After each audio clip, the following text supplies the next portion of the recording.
¿La terapia familiar puede ser la solución? Dime, ¿sientes que tu familia está en crisis? ¿Sientes que la comunicación no es ni efectiva ni afectiva y no sabes cómo puedes superar esa situación? Tal vez sientas que en tu casa no hay una corresponsabilidad y que los roles están muy mal definidos. ¿Tienes en tu casa una personita con un diagnóstico?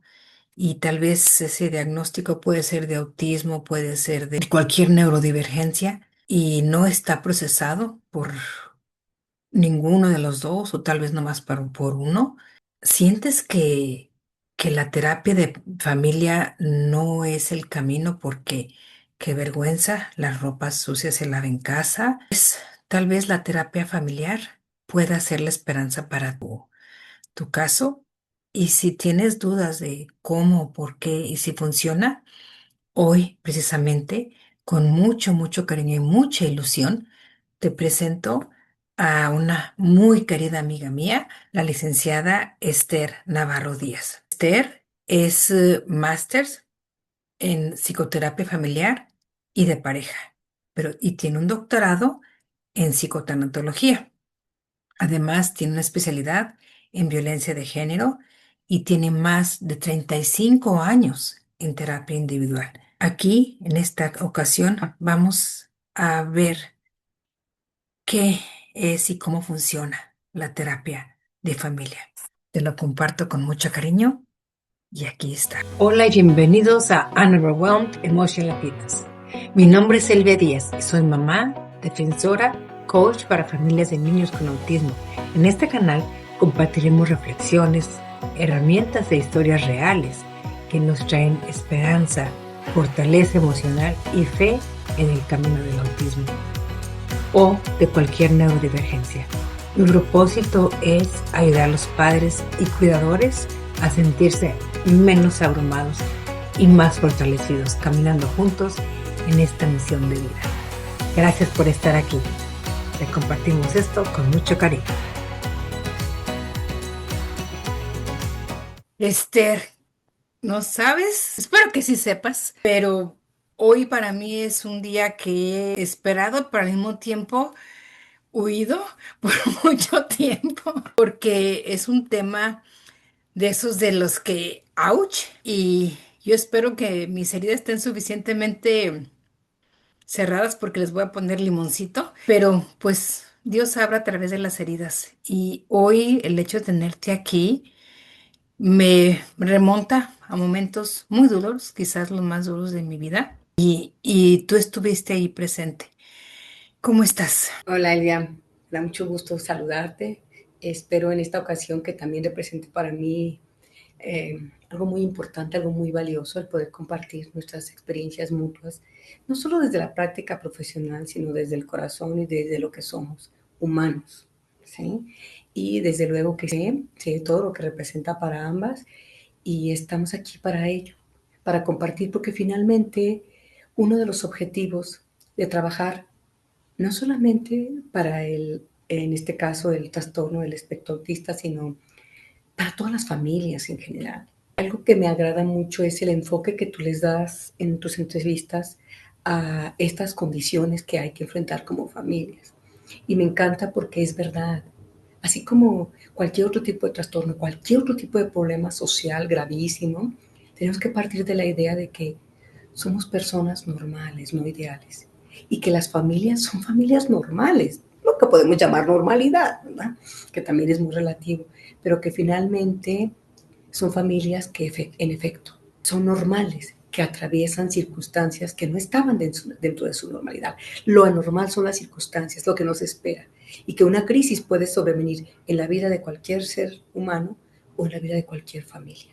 Y que Exacto. finalmente, ¿verdad? Lo que nos une el día de hoy en esta conversación es el hecho de que la familia es nuestro refugio principal, pero desafortunadamente con todos los cambios sociales, con todos los cambios demográficos, muchas cuestiones, muchas veces parece que el último refugio suele ser la familia, porque hay muchos miembros de la familia que suelen huir, pero Mm. finalmente regresamos. ¿A dónde regresamos todos cuando tenemos una crisis? A nuestra familia. Y muchas veces no solamente la familia de sangre, sino también esa familia que elegimos que es aquellos pares, aquellas otras familias que vivieron y que experimentan lo que yo estoy viviendo y desde luego regresar a donde nadie debe juzgarme. Entonces, para mí es una gran oportunidad y yo la agradezco. Muchas gracias. Pues bueno, para los que no tengan el enorme gusto de conocer a Esther, les platico que Esther y yo fuimos a la secundaria juntas y era de mis confidentes favoritas. A veces le inventaba yo cosas para sentirme interesante. Pero, y hoy créanme que es mucho orgullo para mí. Todos, eso de que se voy a crecer para ser alguien, todos somos alguien. Y los roles que nos toca estar en nuestras vidas, eso no importa, pero el rol que tú has elegido escoger, Esther, me hace sentir muy, muy orgullosa de ti. Pero me gustaría, por favor, que les comentes un poquito a nuestra audiencia quién es Esther profesionalmente hablando. Bueno, mi nombre es Esther Navarro Díaz, soy psicóloga clínica, también tengo la maestría en psicoterapia familiar y de pareja y tengo un doctorado en psicotanatología y formación en género, en atención a delitos de alto impacto. Hablamos de desaparición forzada, feminicidio y demás. Durante muchos años también estuve trabajando en atención a mujeres víctimas de violencia, donde, por cierto, en esta etapa, ya hace algunos 15 años, una de las cosas que más me llamaba la atención era justamente cómo en el medio de los conflictos de las familias, que casi siempre estos conflictos venían a ser manifestados de manera individual por una mujer, sí, por la madre, que generalmente es la que en México, bueno, también en el mundo, pero en México muy específicamente en nuestra cultura, se sobrecarga emocionalmente como la responsable de esta parte emocional y de la crianza y de la educación, y donde si algo falla, todo vuelve ahí, ¿no? Todo se regresa socialmente, se revictimiza, se lastima.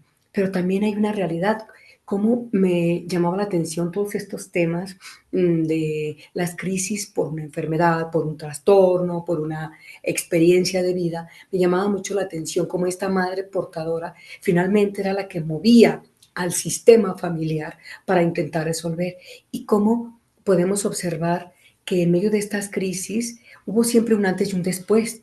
Y en estas crisis es muy interesante revisar cómo la familia resolvía sus conflictos antes de enfrentar un diagnóstico, de enfrentar un evento desafortunado, y cómo la familia continúa resolviendo después de que tiene un diagnóstico o de que tiene que atender a un hecho que tuvo que vivenciar esta familia. Exacto. Por eso nuestro tema hoy es la importancia del acompañamiento terapéutico para poder sobrepasar esas crisis.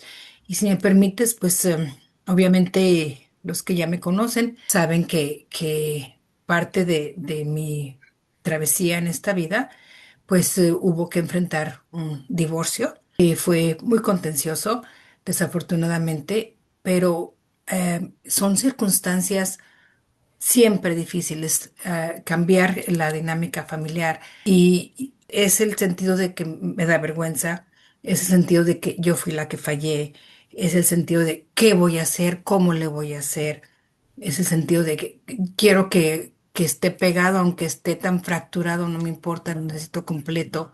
Eso de que el que busca terapia, pues es para la ropa si se lava en casa. Todas esas cosas recuerdo que me golpeaban, aunque trataba pero también la desconfianza de a quién me voy a abrir, con quién busco esa ayuda, porque son cosas muy, muy delicadas. Em, esa necesidad intrínseca que tenemos las personas de validar nuestros sentimientos, pero al mismo tiempo de decir, bueno, pero ¿qué es lo que voy a validar si yo misma no sé lo que siento?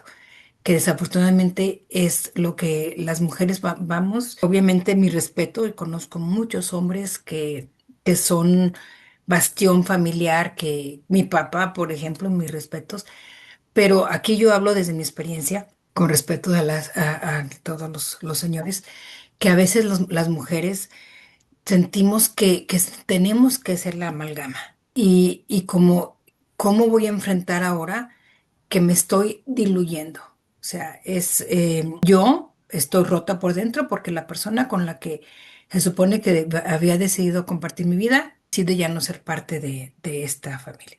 Y además tengo que enfrentar, en mi caso eran tres diagnósticos distintos y ver lo que prácticamente pues lo tenía que estar haciendo sola. Entonces todo eso y amén de que no encontrabas quién fuera no por soberbia, eso lo puedo decir, pero sí de quién podía darte ese acompañamiento. Yo estoy cierta de que desafortunadamente ahora estamos más abiertas. Yo lo que les digo es que, mira, trabajar tus emociones es como lavarte los dientes. Si no te lavas los dientes, te apesta la boca y te va a dar caries. Lo mismo, si no aprendes a procesar lo que traes dentro, pues vas a apestar por dentro y te van a salir heridas que no sabes cuándo brincan. Entonces, tengo una serie de preguntas precisamente para poder guiar esta conversación, eh, Esther, y que ojalá pues las personas que nos escuchen, como bien dijiste al inicio, escuchen con el corazón.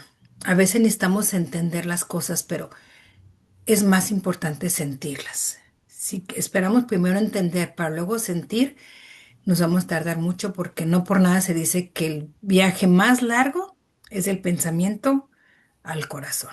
Entonces, si empezamos desde el corazón, desde permitirnos sentir, tal vez entendamos y a lo mejor nunca entendamos, pero sí podemos buscar herramientas psicológicas, emocionales, espirituales que nos ayuden a salir adelante.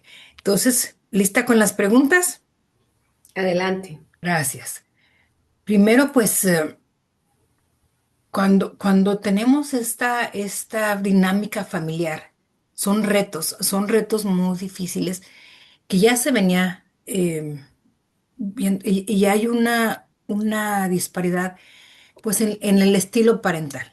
Por ejemplo, que en lo que uno admite que hay un problema, o sea, mi intuición decía, mi hijo no está siguiendo los parámetros, lo que pasa es que lo tienes muy consentido, es que ve que no puede, ¿cómo no? Pues si no lo dejas hacerlo. Entonces, y en esa falta de acuerdos, de no tener esas herramientas para poder comunicar, como me encanta como esto, una comunicación afectiva. ¿Qué nos puedes decir de esa dinámica familiar? ¿Cuáles son los patrones más comunes que tú observas en familias entre la negación y los roles rígidos y la carga emocional de la madre? Bueno, aquí tú mencionaste algo muy interesante. Hay que validar el trabajo de muchos hombres, porque finalmente la mitad de la población del planeta son hombres, y desde luego que hay que validar. Y algo muy importante, esto que tú mencionas de los roles, incluso implícitamente estás hablando de los estilos de crianza, ¿sí? Es muy importante, pero no podemos perder de vista una realidad, aunque sea muy dolorosa. En este país y en muchos otros, la responsable de la crianza, de la educación e incluso de la manutención es la madre. Y tú lo acabas de mencionar. O sea, la persona, la mujer, la madre, se está desquebrajando, se está fracturando internamente porque primero está viviendo un duelo. Voy a tener que enfrentar esto sola. Y la idea de que vamos a vivir juntos hasta la que muerte nos separe, pues se va diluyendo y ahí se rompe parte de mi expectativa. Pero mi otra realidad es, tengo tres diagnósticos distintos o tengo tres seres humanos que son mis hijos y que me corresponde su crianza y su educación, ¿sí? Y que cada uno tengo que respetar su personalidad, su identidad, su temperamento, etcétera, ¿no? Y en ese sentido, hay que revisar no solamente en las familias que enfrentan un trastorno específico, sino en las familias que llamamos normales, ¿sí? En general. El terapeuta familiar, ¿qué tiene que realizar? Un análisis de cómo es la estructura familiar. Porque en un sistema familiar, si un miembro del sistema se mueve, todo se altera. Si un miembro del sistema reacomoda, todo se reacomoda.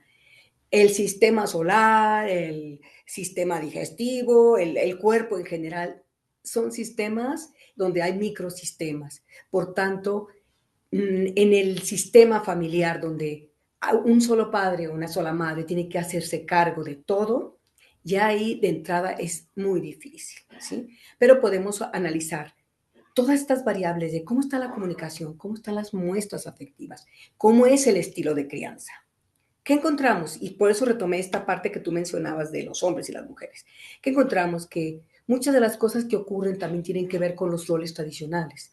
La mayor parte de los hombres fueron educados para mostrar esa parte de la rigidez, de la dureza, ¿no? Es muy común. Una de las cosas que encontramos muy comúnmente en las familias, una de las cuestiones, perdón, que encontramos muy comúnmente es, por ejemplo, que el padre tiende a señalar, no tiene nada, tú estás viendo que está enfermo, tú lo vas a enfermar, es que tú eres la que estás mal, es que, y hay como un altero así de, tú debes esto, porque tú haces esto, y entonces la madre, que por cierto, para mí es una de las principales cuestiones, aunque me salga aparentemente y no me salgo del tema, es, hay que confiar siempre en la intuición, porque los expertos son los padres, no el terapeuta, no el psiquiatra, no el psicólogo, no la foniatra, no. Los verdaderos expertos en lo que está sucediendo en una familia y en un hijo o hija en particular son los padres. Y en especial la madre, que es quien tiene lazo generalmente, ¿verdad?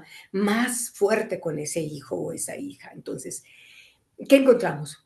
Generalmente un estilo de ejercer, de un estilo de crianza por parte de un padre, o puede ser también por parte de una madre, desde luego, muy autoritario. ¿Y qué pasa? Si es muy autoritario, en lugar de ayudar a que genere una mejor estructura psíquica, de que logre regular mejor sus emociones al interior de la familia, los demás miembros, sobre todo los que están en formación, niños y adolescentes, pues esto se rompe, ¿no? Un ejemplo muy común, sobre todo hablando de personas neurodivergentes, de niños, niñas, que hoy descubren que pueden jugar con cubos y están enamorados de los colores y de las formas. Y de pronto el padre dice, ya, es hora de dormir, listo, nos vamos. Y le retira los juguetes y la madre, espérate, mira, no, no, que tú lo consientes. Para empezar, genera estrés en la madre y en los demás integrantes de la familia presentes, en primer lugar. Y en segundo lugar, desregula emocionalmente al niño, porque todavía él apenas está alcanzando a procesar la emoción de conocer, de vivir este nuevo juego, y el padre irrumpe, ¿sí? Entonces, ¿qué sucede ahí? Que ese estilo autoritario, este es un ejemplo de cómo ese estilo autoritario se lleva a la hora de la comida, a la hora de la cena, a la hora de preparar la mochila, a la hora de decidir quién va a atender al niño, cómo lo vamos a atender, si estamos de acuerdo con el diagnóstico, si necesitamos otras opiniones. Entonces, ¿qué es lo que encontramos? Un rol, generalmente, que se empieza a asumir del padre autoritario que devalúa lo que dice la madre. ¿Sí? Es lo que encontramos más comúnmente. Una madre sobrecargada emocionalmente, muy culpable, sintiéndose muy culpable de lo que está sucediendo, ¿sí? Y por supuesto, una familia extensa, incluso hablamos no solamente de familia extensa, sino de los compañeros de trabajo, los compañeros de vecinos y demás, donde empezamos a criminalizar, a decir, pues si es que algo harían, algo están pagando, o empezamos a hablar de, no, pues es que, pues quién sabe cómo manejar las cosas, por eso les va como les va. Y uno se pregunta, ¿quiénes somos los demás para juzgar a una familia, a una persona que no eligió vivir bajo esta condición? ¿Sí? Entonces, no solamente tienen que cargar la familia con una realidad, que es aprender, porque todo el sistema se movió, cómo vamos a enfrentar esto que no se va a arreglar mañana, esto con lo que vamos a vivir de forma crónica, ¿sí? Esto con la preocupación siempre en el futuro de qué va a pasar cuando no estemos nosotros, esto con la cuestión de y llegará a ser independiente, ¿sí? Sino que además tiene que cargar con todo ese estigma social y que vuelve a victimizar a las familias. Entonces yo creo que todos desde nuestra propia trinchera, y hablo principalmente de quienes trabajamos con familias, tenemos que evitar juzgar, tenemos que evitar criminalizar, pero no solamente desde nuestro terreno de lo clínico, sino todos los seres humanos. Tenemos que empatizar, tenemos que acompañar y entender que todos en este mundo, todos estos cerebros trabajamos de manera distinta. ¿Sí? Y así como hay una persona que puede cohabitar y vivir y convivir con algún tipo de enfermedad a nivel biológico, también tenemos que reconocer, aprender desde que son niños, los compañeros, los amigos, los vecinos, los primos, que todos somos diferentes y hay que respetar esas diferencias individuales. ¿Sí? Entonces, retomando, yo hablaría de que encontramos generalmente una madre sobrecargada, pero también que no ha trabajado sus culpas. Un padre autoritario que está buscando dónde repartir las culpas. Hermanos, figuras cercanas al interior de la familia, que se tienen que convertir en hermanos sombra, abuelita sombra y demás. Y tristemente, las familias contemporáneas, pues cada vez son menos el número de las figuras de autoridad que apoyaban en la crianza, los abuelos, los tíos y demás. ¿Por qué? Porque es la dinámica que nos tocó vivir, vivimos en otra ciudad, en otro país, y o los abuelos, las abuelas todavía están dando conferencias, todavía están trabajando, haciendo muchas cosas. Entonces, no estamos para trabajar en esta parte de convertirnos en las abuelas sombras, ¿no? Por ejemplo. Entonces, esto es, creo que son los principales roles que identificamos cuando la familia logra aceptar que tiene un problema, bueno, que tiene algo por resolver, que tiene una situación que resolver y cómo estos se van reforzando si no se acompañan profesionalmente. Gracias. Y es por demás, y quiero retomar esto que dijiste porque pues tenemos así como que, "Ah, es que es una familia disfuncional". A mí me encantó un sacerdote que dijo, dice, es que hay dos tipos de familia, las disfuncionales y las que no lo admiten. Porque si no están siendo conscientes de las situaciones, todos tienen que poder solventar algo. Entonces, pues lo importante es aquí esta comunicación que no nos enseñaron porque por lo regular y por roles y por incluso, tú sabes, de la forma como está el cerebro, el hombre sabe ir a solucionar y busca soluciones. Y las mujeres tenemos esa parte de la intuición un poquito más desarrollada. Qué padre, es padrísimo. Yo lo he visto cuando pueden ambos juntar esos fortalezas para poder mantener ese sistema que ellos han creado en su familia. Porque en sentirte juzgada es muy, muy difícil. O sea, muchas familias pues preferimos no salir de casa porque pues el niño está haciendo una pataleta. Yo era la mejor mamá de mis hermanas, que son seis. Yo era la mejor mamá hasta que tuve hijos, porque entonces ya me di cuenta los retos que había. Pero claro que de repente en la tienda pues se ponen difíciles y yo antes decía, ay, pobre hijo y ahora, ay, no, pobre mamá. Pero que no sabemos lo que está detrás. Y yo creo que la madurez que la terapia ayuda, y aquí viste, es cambiar esa culpabilidad de qué hice mal, etcétera, a darte cuenta que no es tu culpa, pero sí es tu responsabilidad. Y es que tú como familia, como padre, como madre, como hermanos, como no sé cuántos, qué responsabilidad directamente tienes aquí. Y esto me lleva a lo que tú dijiste, que hay que procesar un duelo. O sea, tú tenías yo tenía esa identidad como mi familia, yo, mi esposo, mis hijos van a crecer, van a ser profesionistas, yo ya, dice, y ahora tengo que decir, pues todo lo que yo ya había disque manifestado, que ese es otro boleto, pues se rompe y tengo que reinventarme yo como persona para poder asumir nuevos roles que yo nunca pensé que iba a tener que tomar y darme cuenta que tengo que buscar herramientas nuevas, que necesito ese acompañamiento. Entonces, aquí con esto, que me gustaría, por favor, que te voy a apuntar las tres preguntas y tú me dices si la pongas porque es referente a este proceso emocional y lo que llamamos procesar un duelo. ¿Ok? Mira, ¿cómo influye un duelo no elaborado en la forma en que los padres enfrentan su diagnóstico? ¿Cómo puede la terapia ayudar a procesar este duelo de manera saludable y qué papel juega la esperanza en este proceso? Te las aventé así. Tú dale. Bueno, pues muy de la mano las tres preguntas. Quisiera retomar lo que decía el padre de familias funcionales y las que no lo aceptan. Ahí yo agregaría desde el punto de vista de la psicoterapia familiar y de la psicología en general, ¿qué hace la diferencia en cualquier familia? ¿Sí? Porque tampoco vamos a estigmatizar, es que es la familia porque tienen un hijo esquizofrénico, la familia porque tienen un hijo con diabetes juvenil, en general.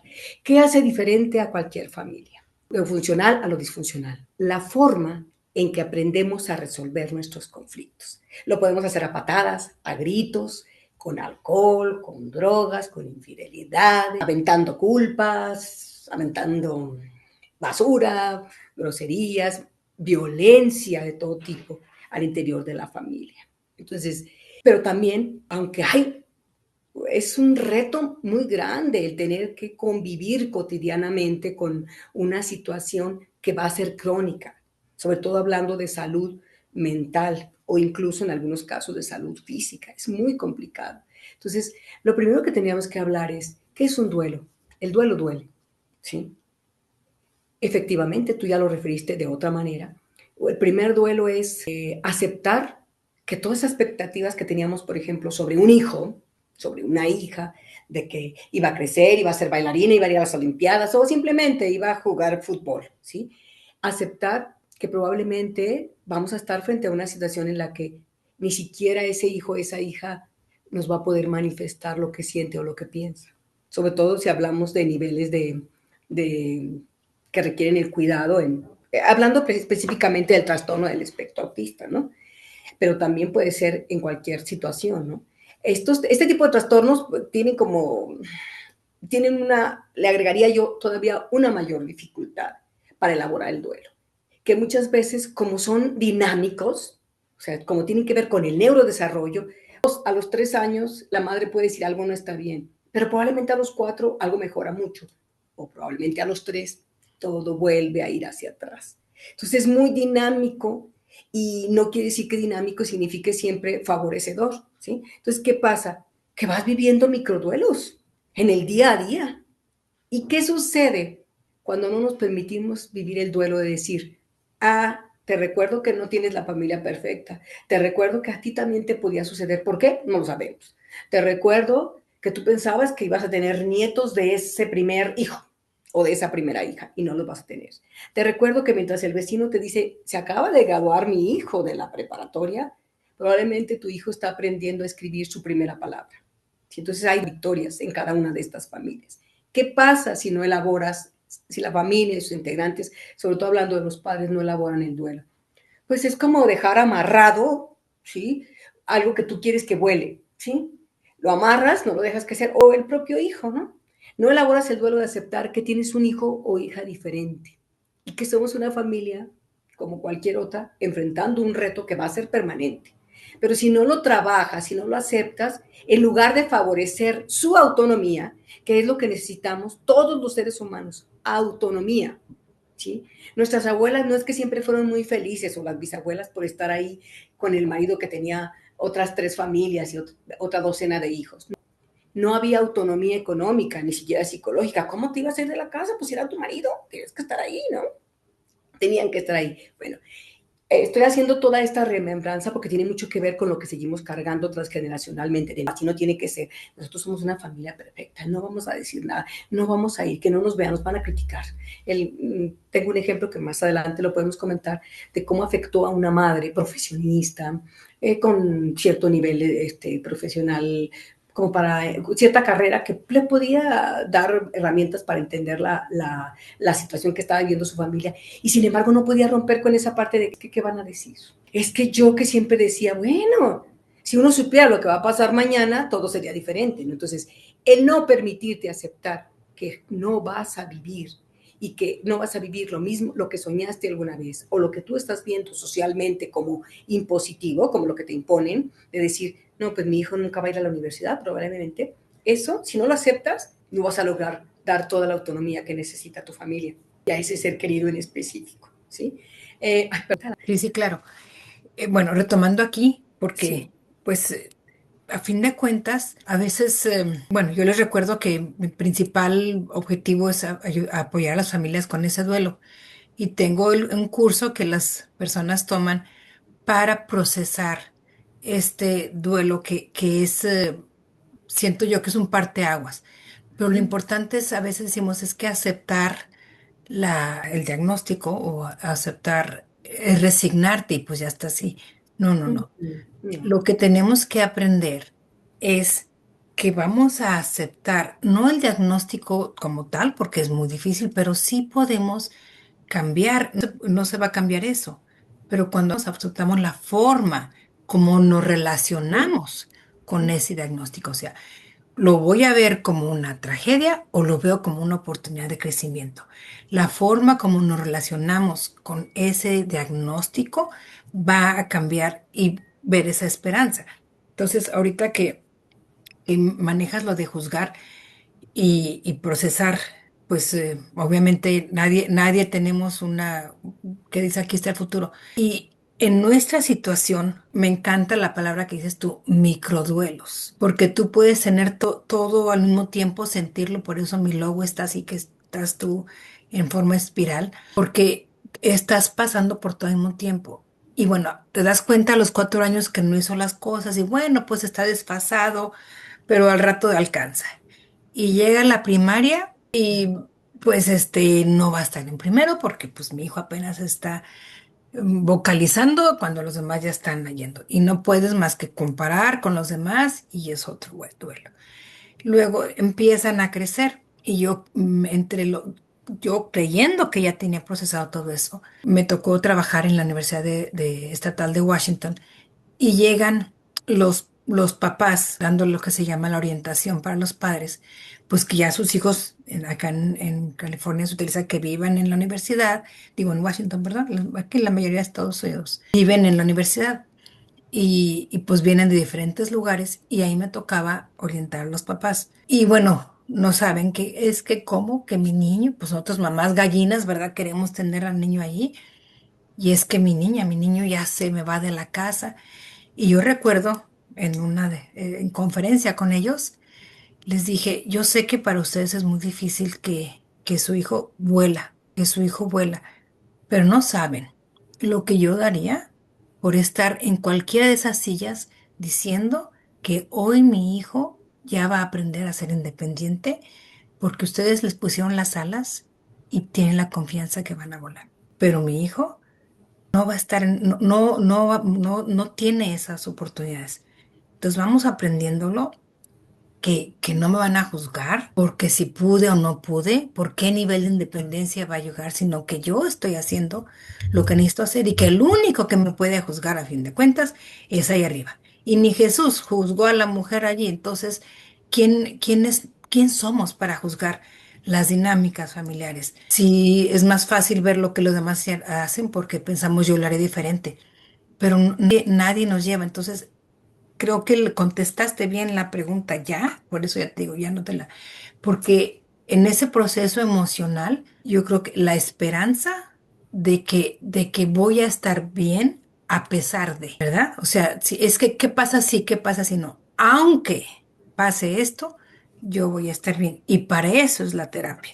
Y nos pasa la siguiente parte. Ya recorté la pregunta. ¿Cómo podemos, a través de la terapia, procesar este duelo de una manera más saludable?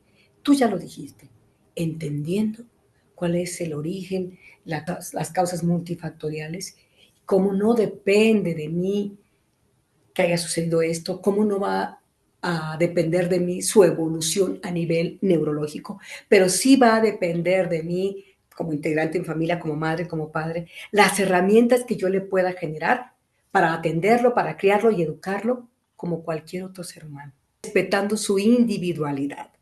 Pero lo más importante, si entendemos que no es una gripa, que no es un resfriado, vamos a entender que hoy puede haber cosas muy difíciles y que mañana probablemente van a ser más difíciles. Y que sin embargo, así como hablamos de microduelos, a mí me gusta mucho la palabra de microvictorias, porque las microvictorias son ver cada logro que ese niño o ese joven haría, que su graduación de doctorado va a ser que logró controlar esfínteres, ¿no? Y lo más importante, ¿cómo hacemos para llenarnos de esperanza?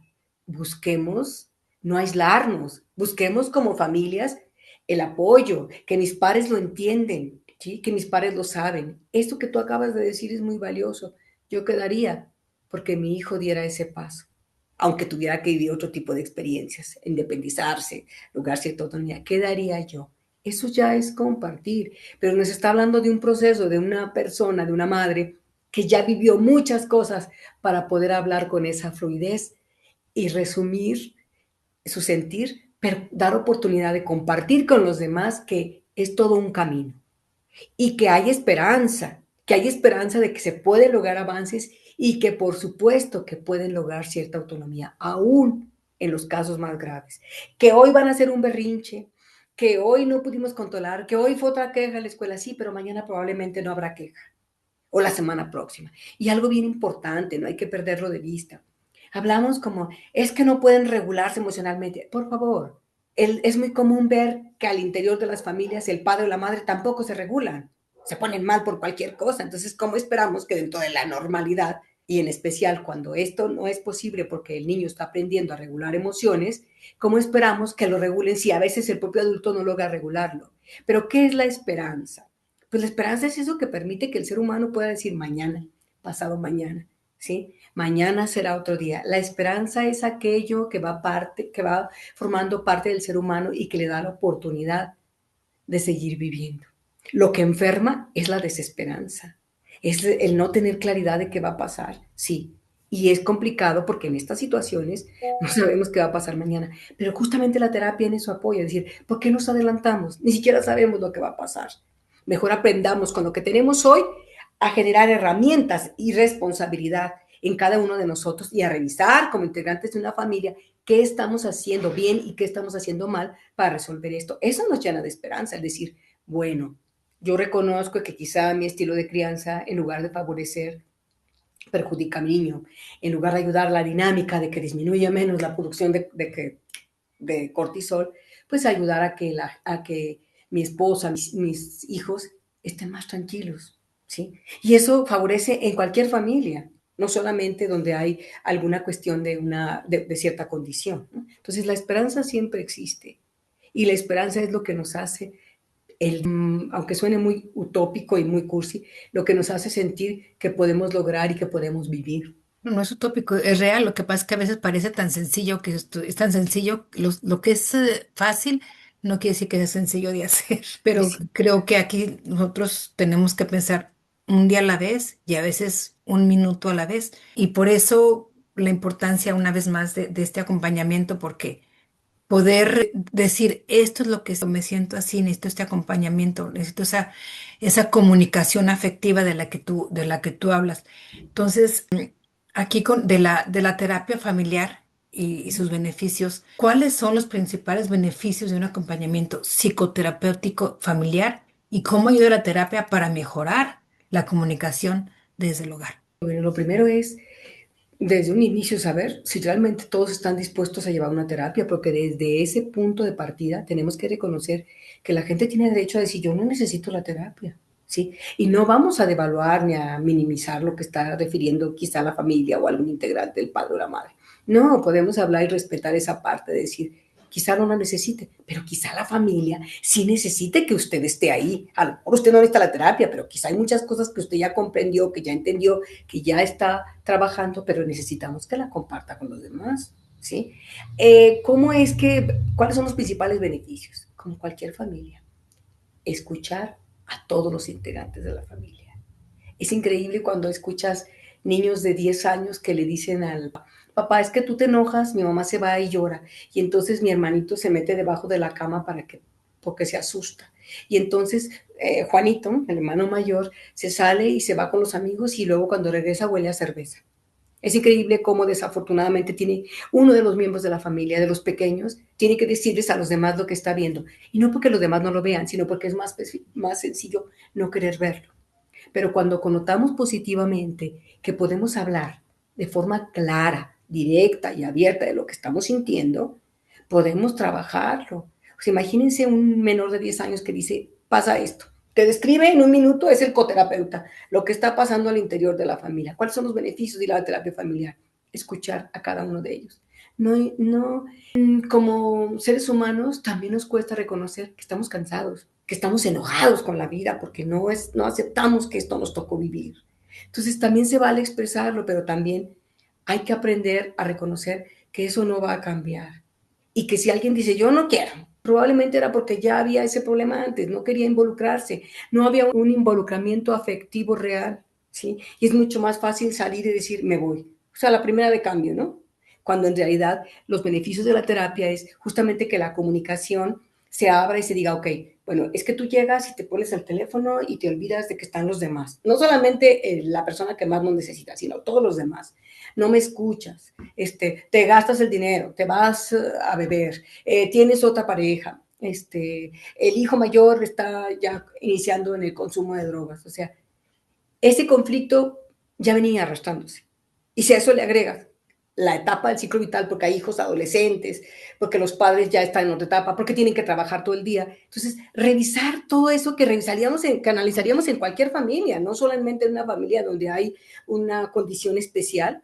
Estos son los beneficios de la terapia, hablar de que, a ver, independientemente de lo que sea, el recibo de la luz va a llegar, el del agua, el del gas, ¿sí? La mamá o la hija van a tener un cólico el día que tengan que tener un cólico, ¿sí? Te le van a cortar la luz si no la pagaron.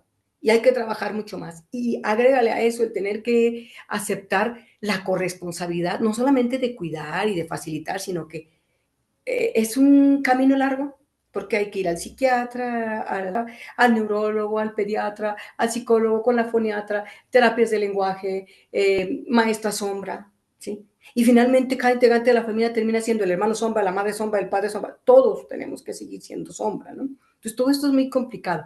Para eso es la terapia.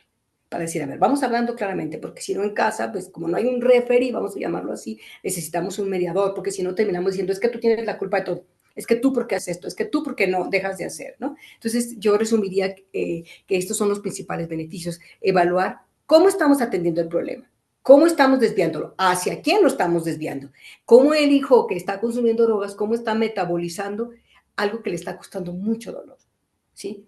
Como esa hija que ha dejado de comer y que incluso tiene que ir a vomitar al baño para disminuir saciedad, cómo está metabolizando lo que pasa al interior, por qué ese pequeño se esconde debajo de la cama, cuánto dolor, cuánto miedo y cuánta irresponsabilidad por parte del subsistema parental, ¿verdad? Pero también, imagínense esa chica de 13 años, cómo visualiza el ser mujer cuando ve que después de discutir con el padre, la madre tiene que irse a esconder a llorar. ¿Cómo está aprendiendo qué es ser mujer en la vida? Claro.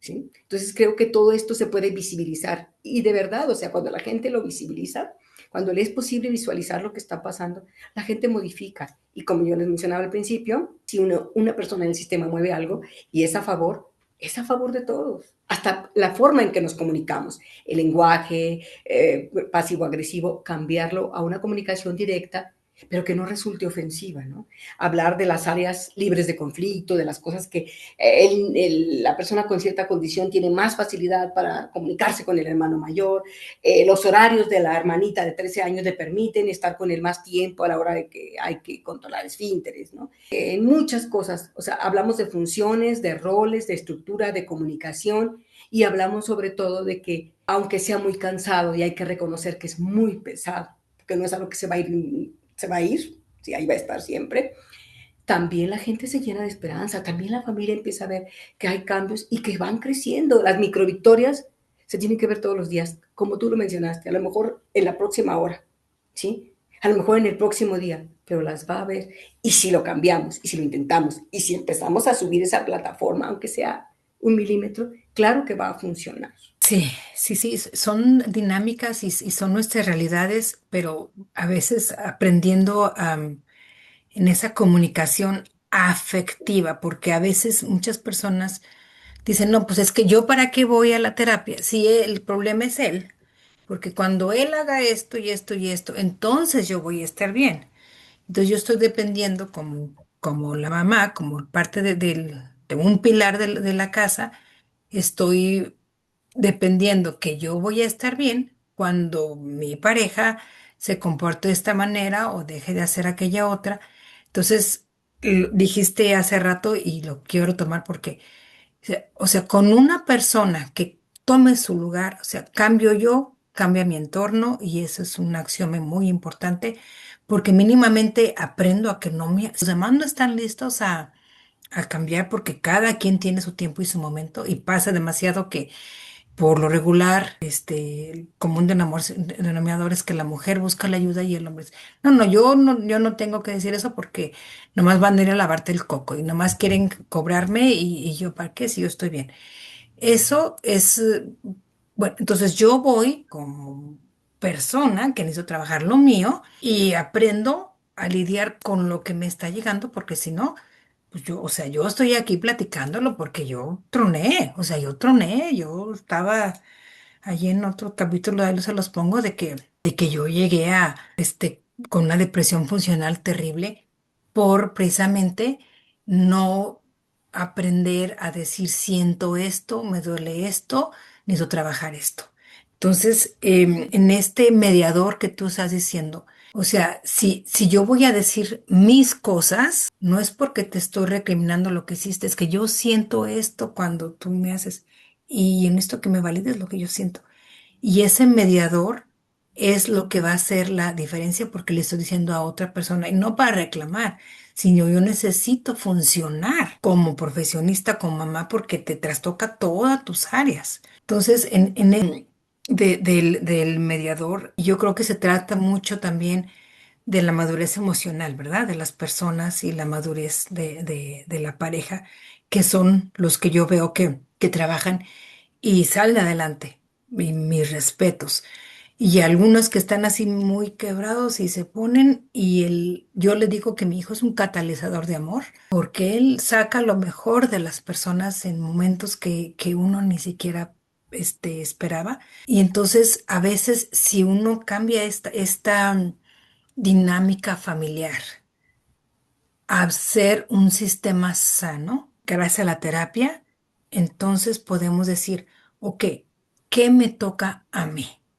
Y dejar de ser el policía de los demás. De hecho, cuando tú hablas de la madurez emocional, es relevante mencionarlo. ¿Por qué? Porque finalmente, si tú vas a la terapia, el terapeuta tiene que explicarle a cada uno de los integrantes de la familia que vamos a hablar de lo que sentimos, pero no puedes hacerte cargo de lo que está sintiendo el otro. Hazte cargo de por qué sientes que el otro te está aventando a ti un balde de agua helada. Y ahí detenernos. Porque finalmente esa dinámica se da todos los días, a todas horas, pero a lo mejor de una manera distinta y a gritos en la cotidianidad de la familia. Pero explicarle, ¿y por qué sientes que te está reprochando? Probablemente tú estás sintiendo que no te involucraste lo suficientemente y ahora sientes ese reproche. Pues sí, probablemente, pero ¿por qué yo esto? Bueno, ok, así sucedió. ¿Qué quieren hacer a partir de ahora? ¿Cuál sería la meta? Y se llega a acuerdos, ¿sí? Y no es como que la próxima vez que vengas a ver, ¿tú hiciste esto? Palomita, no, tachita, no. Estás ahí. ¿Y lograste algún cambio? ¿Y lograste algún avance? Es, pues yo hablaría de que enormemente maravilloso el ver que, por ejemplo, un padre que no se involucra con el hijo, porque incluso, hay que decirlo abiertamente, hay rechazo, porque no es el hijo que yo deseaba, ¿sí? Cuando empieza a ver esos cambios, es increíble cómo el mismo padre no se daba cuenta de la necesidad que tenía de vincularse con su hijo y, por supuesto, cómo se observan los cambios en el, vamos a llamarlo en este caso, el paciente identificado, porque no es el culpable ni es el que está mal, es la condición que le tocó vivir, multicausal, ¿sí? Pero bueno, para los seres humanos es más sencillo decir, es que es porque en tu familia había antecedentes, ¿sí? Por ejemplo, ¿no? Entonces, es increíble ver cómo cambios pequeños que impactan en la vida cotidiana, pero esa suma de impactos pequeños, cómo se convierten en un impacto mayor y cómo el hijo obtiene mayor seguridad, mayor autonomía, porque se siente amado, se siente protegido. Y bueno, en esta y en todas las sociedades, la figura del padre tiene una función, la figura de la madre también la tiene. Y esa seguridad en la gran mayoría de los casos la ofrece el padre. No es porque la madre no lo ofrezca, por supuesto. El padre puede ofrecer maternaje. La madre ofrece también mucho paternaje. Pero por supuesto que son figuras complementarias. Y si no están, puede haber un abuelo, puede haber una abuela, etcétera, etcétera, ¿no? Pero lo más importante es cómo a partir de los cambios individuales puede haber un crecimiento. Sí, yo no digo que desproporcionado, pero poco a poco. Hay una frase que a mí me encanta que es, ¿cuántas cosas puedo cambiar cambiando yo mismo? ¿Qué significa? No esperes, es que tú cambies. Digo, es necesario, pero es mucho más importante ver yo qué tengo que cambiar, qué estoy haciendo para generar estrés en mi familia, qué estoy haciendo para no favorecer, qué ansiedad, mi propia depresión, ¿qué me está generando que no puedo facilitar el proceso de autonomía de mi hijo? Porque pienso que le va a pasar algo, porque pienso que sufre. Todos los hijos tienen que enfrentar cosas, todos los niños, todas las niñas, y va a haber sufrimiento y tenemos que enseñarlos a que o es un proceso que tendrá que aprender, que es a tolerar la frustración. Porque sea lo que aprende un niño desde que es pequeño es que no es el único ni la única en el mundo, que está rodeado de muchos seres humanos y que hay que aceptar que todos somos diferentes y que no somos el centro del mundo, aunque tengamos Claro. una condición. Sí, y ese balance obviamente a veces pensamos que es utópico, pero pues la pareja la elegimos por algo, por una afinidad que en su momento creímos que era. Y a mí me ha tocado que personas, desde la buena intención, que me dicen, no, es que tú eres madre y padre a la vez. No, señores. Yo, por así me desbarate, yo no puedo ser el padre. El que me toca tomar roles, que me toca tomar pensiones porque hubo, y me acuerdo para mí ese fue un momento que me voy a permitir compartirlo, que me ayudó a romper mi paradigma de que si no está el papá, mis hijos van a ser drogadictos, si no está el papá, porque, o sea, es algo que lo compras porque todo viene de las familias disfuncionales, entonces ya, y en el te futurizas y es un miedo al futuro que es de los peores. Y me acuerdo que escuchando al padre Ángel Espinosa, él estaba diciendo, me toca, yo no crean que yo no sé que las familias están pasando yo no quiero nada más la familia de que el mamá y el papá, yo sé que las crisis familiares existen. Dice, pero me ha tocado ver papás solos, mamás solas, que son en la gran mayoría, que llevan a sus hijos derechos y puestos y tienen que pensar una cosa y grábenselo esto. Y me acuerdo que lo apunté y ha sido mi bandera. Dios no suple. El papá es mamá, es la mamá, pero Dios siempre compensa. Y yo me agarré de ahí que dije yo, pues sí es cierto, o sea, si ya estoy así, si ya me tocó, tengo que tomar la parte que yo no quería hacer. Y cuando dije yo, es que ¿cómo le voy a hacer? ¿Cómo? Pues como estás haciéndolo y buscando ser mejor y algo tienes que estar haciendo bien. Entonces, obviamente, claro que después de mucho coco wash, y sí, ¿para qué uso el coco wash? Para limpiarme las ideas que no me servían, para quitarme los paradigmas que, que no, y poder hacer espacio para nuevas formas, porque aunque no era lo que yo quería, así me tocó. Y sobre todo, y creo que esto lo quiero para pasar a la siguiente pregunta, Esther, no se vale que le echemos la culpa a ese paciente identificado, como dices tú, por mi falta de madurez emocional, por mi falta de no tomar responsabilidades, por mi falta de capacidad de amar. No se vale que culpemos a la situación, sobre todo a un ser inocente. Y esto a mí me dijeron, el 60% de las parejas que tienen situación terminan en divorcios. Y no, pues yo ya me asusté porque, y qué fácil es decir, ah, pues que es por él. No, no, no, que tomaron sus responsabilidades. Obviamente, yo también tuve que ver, o sea, no nomás es porque él no quiso, sino yo tengo que también tomar mi propia responsabilidad en mi rol como pareja. O sea, son muchas cosas que obviamente no nos da el tiempo para hablarlas todas, pero aquí es donde la comunicación y donde yo digo, a ver, es que cuando está peleando todo el mundo tiene 8 años, ¿a poco no? Entonces, y que era un maestra, entonces ahí vamos, si tengo 8 años, para eso está el mediador.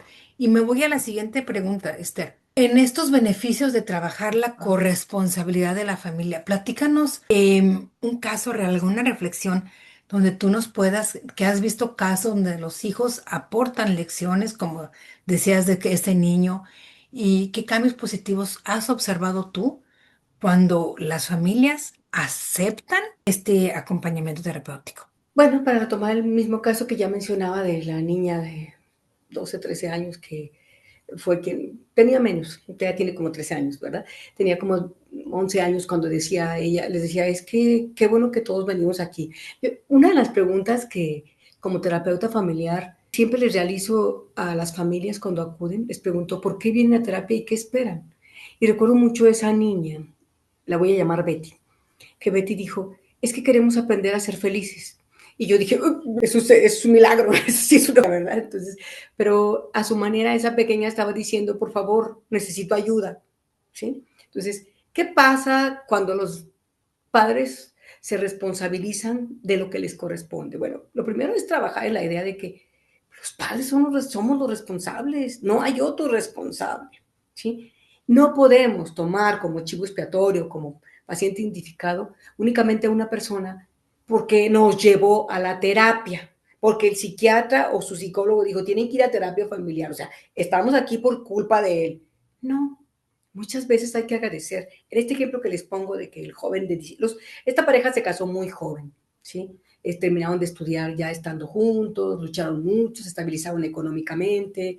El hijo mayor ya tenía 19 años, la menor iba a cumplir 11 años. Cuando vino un embarazo inesperado, lo que se denomina un embarazo no deseado, un producto ya no era esperado, y aunado a ello, en muy temprana edad, quizá a los 2 años, recibió su primer diagnóstico, ¿no? Entonces, cuando ellos acuden con su servidora, ya el niño tenía más o menos como 4 años de edad, pero ya en ese tiempo el hijo mayor había empezado a consumir alcohol y marihuana. La pequeña, que siempre tuvo cierto sobrepeso, la niña de 11 años, ya comenzaba con conductas de un trastorno de la conducta alimentaria, vomitaba, ¿sí? O no quería comer nada, o sea, como si ya tuviera unos 18 años de edad y que le preocupara realmente el no ver una figura femenina positiva. Y encontramos aquí que la familia, los padres se negaban a a buscar la atención en terapia familiar porque les dolía saber que entre ellos se reprochaban mutuamente. La mamá tenía un hermano, el papá tiene una historia transgeneracional de alcoholismo, ¿sí? Entonces, pues no querían acudir porque era obvio que iba a salir la basura de cada uno, porque finalmente, pues no aparece lo mejor de cada uno al principio, porque lo que llevamos como problema es que mi papá es borracho, es que mi mamá siempre grita y siempre nos dice cosas, ¿sí? Es que mi mamá nos dice que no digamos nada, porque aquí en la casa eso no se debe saber allá afuera, ¿no? También transgeneracionalmente esa madre tenía como antecedente que ella se sentía pues que era como de la realeza de una comunidad, de un municipio, pero esa era su expectativa. ¿Cómo van a saber que tengo un hijo enfermo? ¿Sí? Si yo me mostré con mis otros hijos y con mi marido, todo perfecto, ¿sí? Si él se emborrachaba en alguna fiesta, yo decía, ay, pues ya que se dé el descanso, trabaja mucho, vámonos otra vez, y las mejores ropas de marca y todo, cuando finalmente tenían deudas, tenían muchas cosas que hacer por salir adelante. Y cuando vamos a trabajar en la idea de que, a ver, él los trajo a la terapia, César, el pequeño César, le voy a dar ese nombre. Aparentemente nos trajo a la terapia, pero aquí tenemos que hay muchos conflictos, ¿verdad? ¿Qué vamos a hacer con este muchacho que está consumiendo drogas? Tiene 19 años, todavía ni siquiera termina de desarrollarse su cerebro. ¿Sí? Hasta los 24 años podríamos decir, bueno, ya más o menos alcanzamos ciertos hitos, ¿no? El desarrollo. La otra pequeña es muy joven para empezar con ese tipo de trastorno. ¿Qué está pasando? ¿Dónde se está depositando la sexualidad de esta familia para que esa niña no quiera tener un cuerpo de adulta o de adolescente? ¿Y qué pasa con papá? Que a raíz de que César fue diagnosticado, si el papá se embriagaba mínimo cada quincena, ahora se embriaga cada viernes, cada sábado y muy probablemente cada domingo. ¿Y qué pasa con mamá? Que está enojada, porque en la terapia encontramos una constante. Quien no se enoja, quien no se deprime, elige enojarse. Inconscientemente, siempre está enojada, pero dentro hay una terrible depresión. Entonces, reprochaba al hijo mayor, bueno, casi les decía que ellos eran una maldición, ¿no? Y que por si fuera poco, Dios la castigó con el pequeño. Entonces, pues en esa familia cada integrante era un castigo, ¿no? Y para ellos, desde su dinámica, ¿sí? Entonces, cuando empezamos a trabajar lo que se iba a hacer con cada uno y los compromisos, o sea, el chico mayor, Kiko, puso el grito en el cielo porque le iban a realizar antidoping mínimo cada mes. Al principio siempre dio positivo. Después fue trabajando y se dio cuenta de muchas cosas en su propia terapia. Y además la importancia de la terapia familiar en las adicciones. Con la otra pequeña se trabajó con respecto a los estereotipos y de dónde partió esa idea. Si su mamá todos los días, te vas a ver bien gorda y vamos a ir a los 15 años de tu prima Juanita y tú te vas a ver bien gorda. Pues tú le refuerzas la idea de que tienes que ser una chica de cuerpo perfecto, pues esa niña, para que mi madre me quiera, yo tengo que actuar como ella me dice. Entonces empezamos a trabajar en eso con la madre, con el padre y con la misma chica, ¿sí? Ambos requirieron atención psiquiátrica, porque también eso tenemos que entenderlo. La familia también tiene que concientizarse de que, así como un fármaco es importantísimo para una persona con cáncer, para una persona con un trastorno metabólico. También el sistema nervioso central requiere de ayuda para poder regularse. La ansiedad, preguntémosle a una persona que es rebasada por la ansiedad, que ya no puede ir a trabajar, si es importante o no tomar el medicamento. Entonces tenemos que revisar eso, pero también algo muy importante, ¿sí? El sistema nervioso central es muy especial. Bueno, todos los sistemas, el digestivo, todos, el respiratorio, pero el sistema nervioso central requiere de mucha observación de, es que veo que mi hijo siempre está dormido. Ok, coméntele al doctor para que empiece a disminuirle, ¿sí? Pero también, si se lo quita de golpe, por supuesto que va a haber una respuesta, ¿sí? Y entonces hay que ir mediando, es un trabajo de 24 horas, ¿sí? Entonces, entre las conclusiones a las que llegamos cuando se cerró ya el proceso de esta familia, porque lo continuaron mucho tiempo, fue que César los llevó a todos a terapia. Sí, vamos a decirlo así. Pero en realidad necesitaban todos la atención. Entonces parece que César no era el enfermo, parece que el sistema estaba enfermo y César, ante su condición, inevitablemente los llevó a todos para atender los demás. La madre fue muy doloroso, pero tuvo que acudir a un grupo de apoyo para entender que ella también reforzaba la dinámica del marido. Mientras me diera dinero, mientras me comprara el coche que yo quería, ay, pues sí, que se emborrache. Que tiene una relación aquí y otra allá, ay, ¿qué le hace? Al cabo yo soy la catedral. O sea, con ideas muy desafortunadas, pero también de una cultura machista muy tradicionalista, de aceptación. De que, bueno, mientras yo sea la catedral, no importa que haya muchas capillas. A ver, hay muchas aristas ahí. Tu hija está aprendiendo a que eso es ser mujer.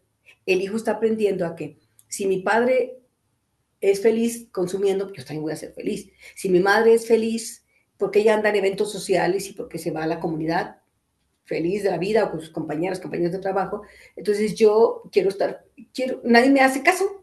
Yo me divierto con mis amigos. Mis amigos se han aceptado en el grupo, tengo que consumir marihuana, lo consumo. Entonces, la dinámica familiar ante el diagnóstico de una condición, de un trastorno tan amplio como es el espectro autista, nos permite revisar lo que había antes en la familia, cómo resolvían sus conflictos y cómo tienen que resolver los nuevos conflictos. Si antes ya tenían dificultades para resolverlos, por supuesto que ante una situación crónica van a tener más conflictos.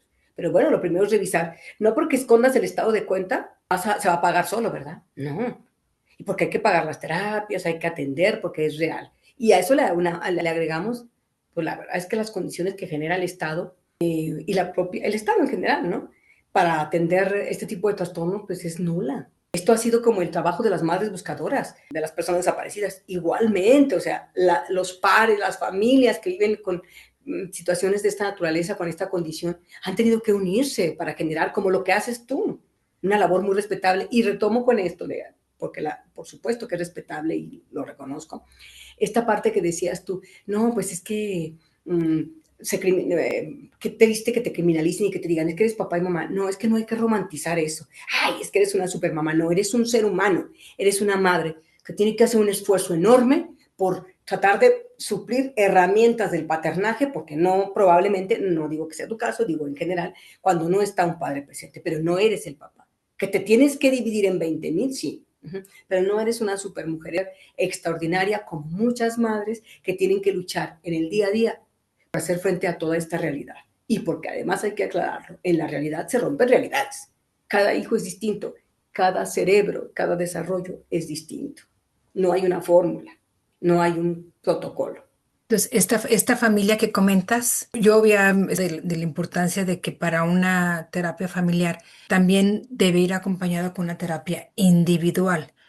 O sea, que yo solo tengo que trabajar lo mío para poder funcionar en mi sistema. Entonces, obviamente, todo esto que pudieron ellos sacar, pudieran estar, y ahorita que mencionas de Al-Anon, yo busqué muchas porque desafortunadamente también pues no había un acompañamiento donde yo me pudiera sentir reforzada y apoyada.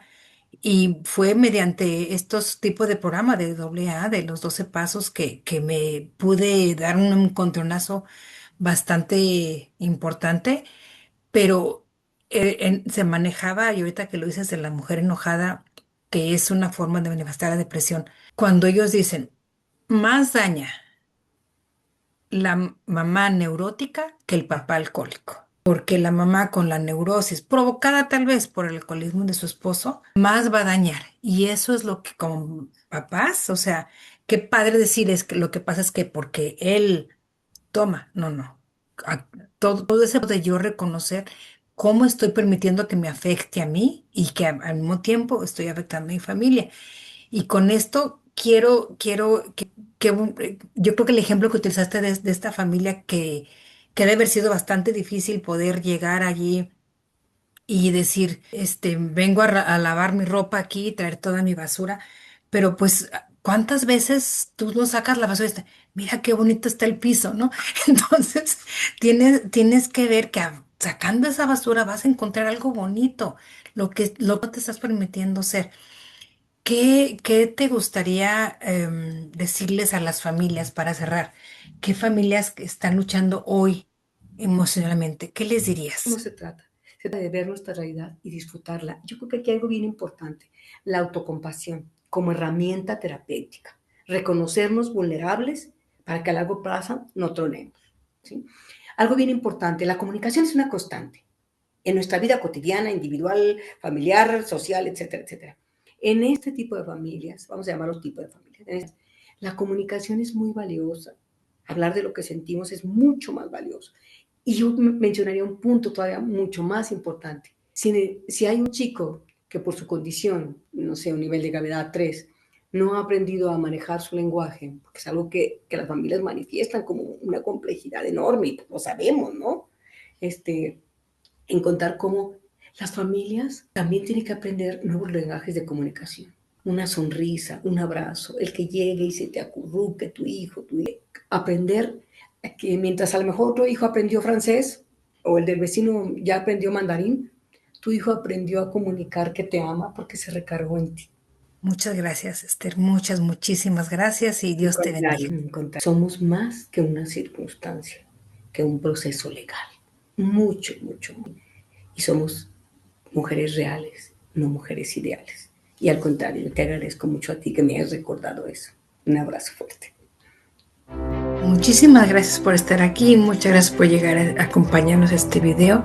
Espero lo hayas disfrutado tanto como yo hacerlo con tanto cariño para ti. Visítanos en nuestra página web. Tenemos un apoyo emocional basado en la fe. Y recuerda, no estás solo, no estás sola. Dios te ama. Gracias por llegar aquí.